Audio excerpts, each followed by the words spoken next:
It's good for people to know. When they look at Edmonton, they see all these high-rises, tall buildings. It's good for them to know who was there from the start to put these up. That was us. In the summertime, I used to go hang around the bridge they were building. And finally, the late Wally Richardson, caught me there. And he said, "Would you like to work summer hours?" I said, "Yeah." Now I'm really geared up to be an Ironworker, and it's Camelback Bridge, free Camelback Bridge. Couldn't wait for school to get out. Went flying down to the job site. I can see me walking around with steel up in the water. The first 3 weeks I was there, I picked up bolts from the sandbar. Then I ended up being on the bridge. And everybody's going for lunch, and I couldn't stand up. I couldn't walk. I just sat there. I was sweating my ass over these things. Everybody went for lunch, and they come over, they step over me, and they went for dinner. By the time I got the other end, they're coming back, they step over me again.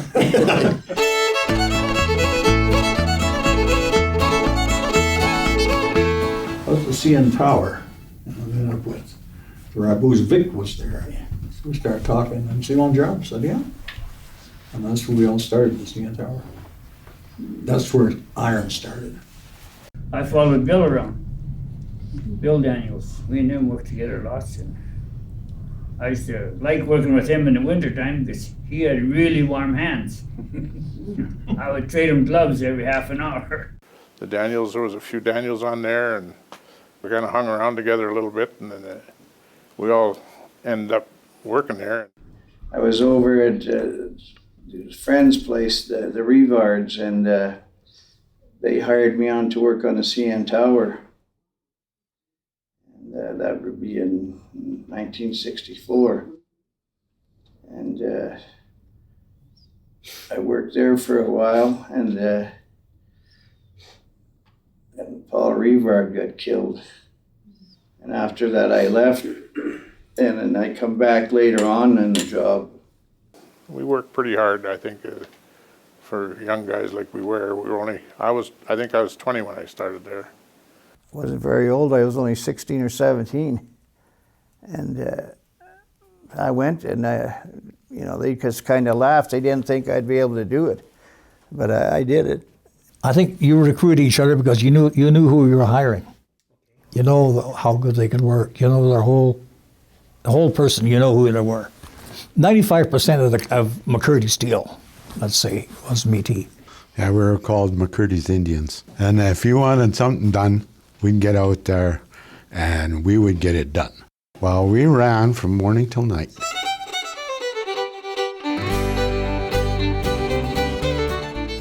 The CN Tower was built in 1964, 364 feet, or 26 stories high. Opened in February 14th, 1966. It was the tallest building from 1966 to 1971 in Western Canada. There was lots of rebar in it, which we did, 3,000 tons of rebar. McCurdy Steel was a hard-pushing company at that time. And if you worked for McCurdy Steel, you could pretty well get a job anywhere with anybody, really, because they knew that we could make them money. Back then, the dollar was tight. They bid the job, and they bid it tight, basically. So they had to, if you want to make money in the business, you had to give her hard. And that's basically what it was really all about in them days, was the hard dollar money. We never had no cranes or anything to move the rebar. We were using stuff that was made up by the employer, which McCurdy Steel, he had a bunch of old army trucks with a gin pole on it, or a winch pole, right? And they would pick up all the stuff and bring it as close as they could. And then after that, we had to pack it. 300 pounds in a bar, 2 people packing it. And that's basically a day's work. I don't think you packed anything that was under 100 pounds as far as the rebar goes. No, I used to have blood coming out of my shoulder. We never had shoulder pads. You had your t-shirt and that was it. The carpenters would get the floors ready for us to put the concrete in, but we were in such a hurry to get started, they never had the guard railing up yet, and we'd be putting the perimeter beam in. You looking down over the edge and people looked like ants down there. It's a long ways down, and we just couldn't wait for him to get that guard railing in. It was, hurry, hurry, hurry. We're in a hurry. We just take a 8-foot piece of 2x6, 2x8, throw it on there, finish your job, slide it over. Ends were not even nailed down, because we had to get it done. Like you're carrying rebar and you'd come to where you're supposed to put it down, and there's the edge right where you're sitting.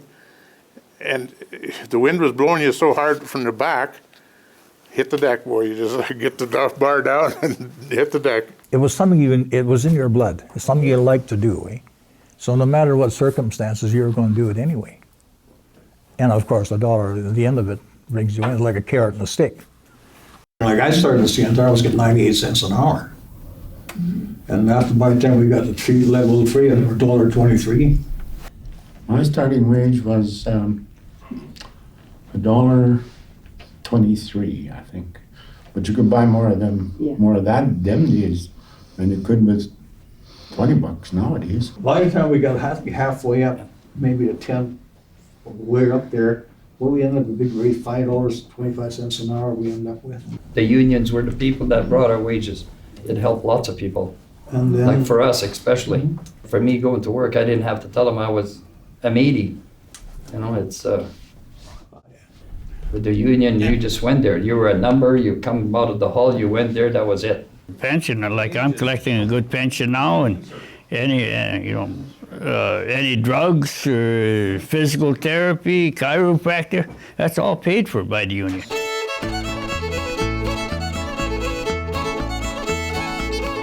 The column that's in the center of the building, the columns are 36 bars sticking up like this. In your columns, you'd use a saddle tie and or a figure 8. You wrap your wire around each side of the bar going this way and back and tie it. Then there's a figure 8, goes around this way and then back around this way. So it's really making a figure 8. You and your partner work together all the time. One guy would work on the top, on the wall, and one guy would work on the bottom. And usually the guy on the bottom was the one that stood up the rebar. He was working the hardest. All you're doing is hanging on the wall, and you tie the top half, and he ties the bottom half. You climb on top of it, you're walking up the wall like this. That's your wall, and you just keep walking up. So you want to make sure you're standing on good wire. Then the carpenters would come in and do the next floor, lift it, then we'd come in and start laying our steel around the outside. Once they got the pans down, we're ready to go. We were jumped on it right away, and there's no railing around there or nothing. And we're working on the outside to put the first beam in, because all around each floor there's a beam right around there. There's 2 rebar going this way, 2 going on the opposite way, and that's what makes your strength right there. Rebar wire is only to hold it in place until the concrete's poured. It's not to do anything with strength. You just use a snap tie. Now that's just the bars sticking across like this. You just wrap your wire around once. We were doing the floor every second week. We were sliding around on slippery floors, and the floor was all greased with diesel fuel in order to so the concrete wouldn't stick to it. There was frost on the pans. It slipped all over the place, frost on the forms, eh? But that didn't deter us, we just kept going. Then we'd be walking around with our boots on the slippery floor, and it was kind of dangerous because 2 guys were carrying a rebar and putting it down in the pan slab. The pan slab is really more or less like a waffle. It's all metal, and there's little drops in the middle of it. It goes down 18 inches, and then each pan is 24 inches square. And as you're walking with the steel, carrying the steel, you have to watch you don't fall down in these little cracks in the pans. So the wind would get underneath. Now, this is all hollow underneath these pans from the next floor down. The next floor down wasn't nailed down or nothing closing it in. So the wind would come in like that. It would lift those pans right up. So we were standing there and you could just see these pans just popping like this. When you're doing that, 200 feet, 20 feet, there's no difference. You get killed at 20 feet, it's 200 feet. Then when we were first starting the building, we were on the 3rd floor, and one of the foremans, he was working up on a wall. He was 57 feet up, and he fell and he ended up going right down through a shaft, an elevator shaft, and it ripped him all apart and it killed him. It was just a mess. Nowadays, you'd be hanging on a rope when he fell. He wouldn't have never got hurt, like. But back then, it was just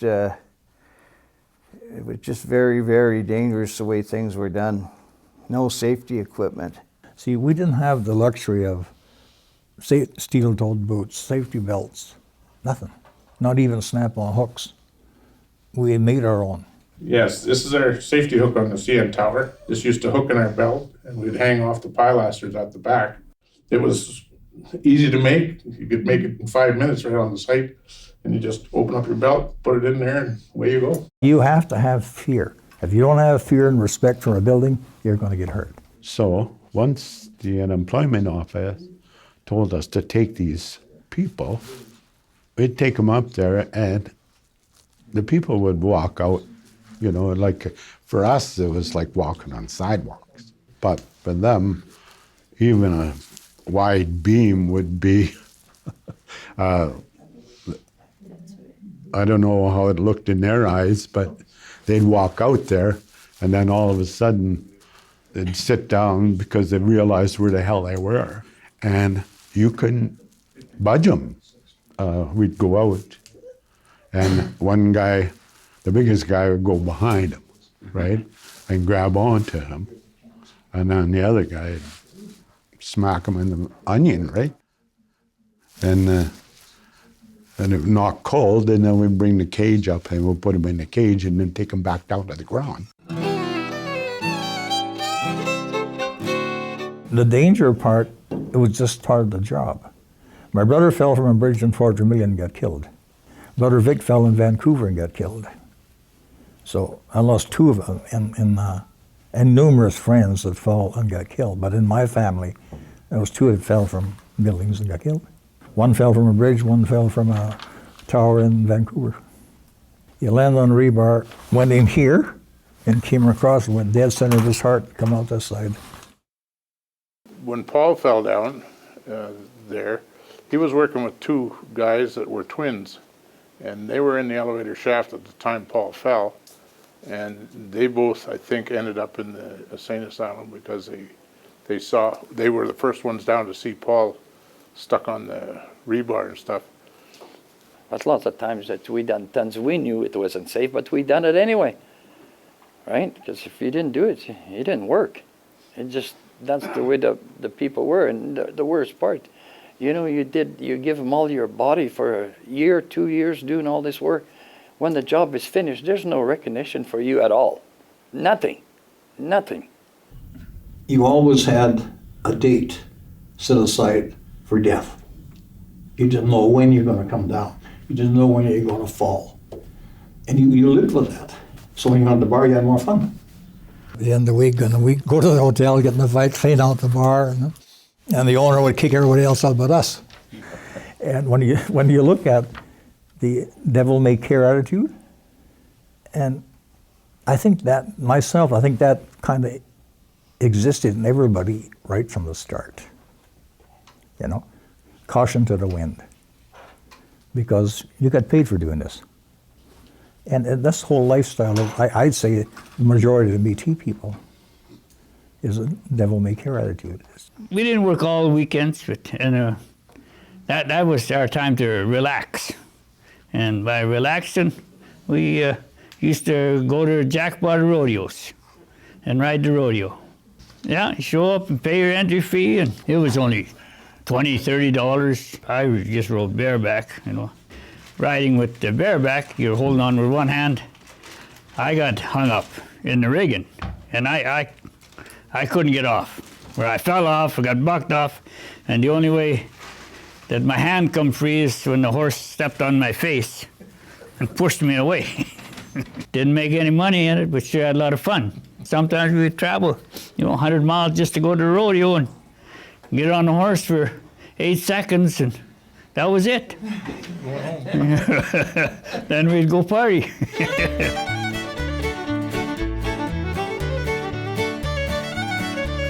And as far as dangerous, I firmly think from the start to finish, and ironwork is dangerous. And when you look at us when we used to rodeo, there's danger there too. So it seemed that we followed the danger. Billy Daniels and I were great buddies. The boss, I told the boss, I'll ride Sugarfoot across when you open the bridge, you know. You know, we used to play with the Angels every day, climbing, fighting, and going around, having a good time. But if you didn't have a good time, there's no sense working. See, the Métis were known as free men because they didn't want land, they didn't want reserves, they didn't want nothing. They wanted to roam and hunt and make a living that way. So they became known as the free men. We as Métis, we just live for today and tomorrow and the next day and just have a good time. Very proud to be Métis. We have, a lot of us have ancestral ties to 1885, with Dumont and Riel, so we do have a lot of history. We got these jobs because other people couldn't do it. That's how we got them. Because we didn't care, just work. And along with work and the money, I think there was a great big sense of pride that you done this. And now I drive through town with my great grandkids. I'll say, yeah, Papa worked on that one, Papa worked on this. It makes you feel good that you're leaving behind something. Generations of Métis kids to come. We have the best of both worlds. We have the white world, and we have the red world. We're in between there. We have the best of both worlds.